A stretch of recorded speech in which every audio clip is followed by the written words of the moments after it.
RG Kar medical কলেজে কর্তব্যরত অবস্থায় ধর্ষিতা হয়ে খুন হয়েছিলেন তরুণী চিকিৎসক। ঘটনায় মূল অভিযুক্ত হিসেবে কলকাতা পুলিশ গ্রেপ্তার করেছিল সিভিক ভলান্টিয়ার সঞ্জয় রায়কে। পরবর্তীতে সঞ্জয় রায়কে মূল অভিযুক্ত হিসেবে শিয়ালদা আদালতে পেশ করে সিবিআই। এরপর থেকে সেই মামলায় চার্জ গঠন শুরু হয় শুনানি। বুধবার সঞ্জয় রায়ের পক্ষে আইনজীবী জেরার পর কার্যত শেষ পর্বে পৌঁছে গিয়েছে শুনানি।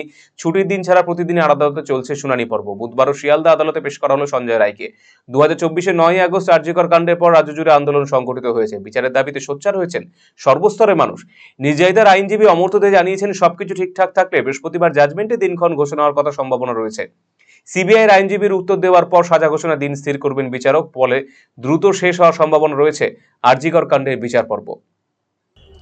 আজকে আর্গুমেন্ট আবার শুরু হয়েছিল। আজকে আর্গুমেন্ট শুরু করে সঞ্জয় রায়, মানে ডিফেন্সের তরফের যিনি আইনজীবী, তাদের আর্গুমেন্ট আজকে ওনারা শেষ করেন। গতদিনকে তাদের আর্গুমেন্ট শুরু হয়েছিল, আজকে তাদেরকে দিয়ে শুরু হওয়ার পর তাদের বক্তব্য আজকে শেষ হয়।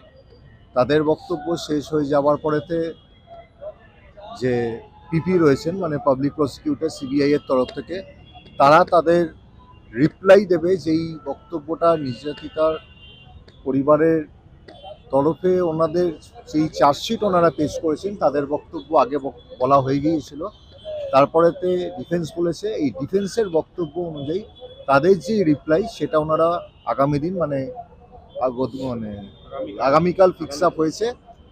এবং আমরা নির্যাতিতার পরিবারের তরফ থেকে যারা রয়েছি তারা সাহেবের কাছে প্রার্থনা করেছি আমাদের কিছু বক্তব্য বলা হোক, মানে বলতে সুযোগ দেওয়া হোক, সেইটা আমরা আগামীকাল বলবো। যারা দোষী তারা শাস্তি।